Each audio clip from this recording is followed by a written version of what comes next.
While the victims' families are responding to the Army's report, they say it helps to fill in pieces of a puzzle about how and why the mass shooting happened on October 25th.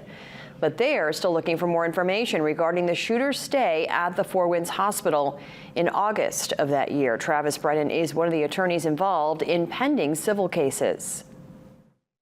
Wanting to understand how this could have occurred is of critical importance. It's also really difficult because, as you can imagine, as more and more information comes out that highlights all the warning signs that existed and the things that could have been done to prevent this, that's really painful to reconcile.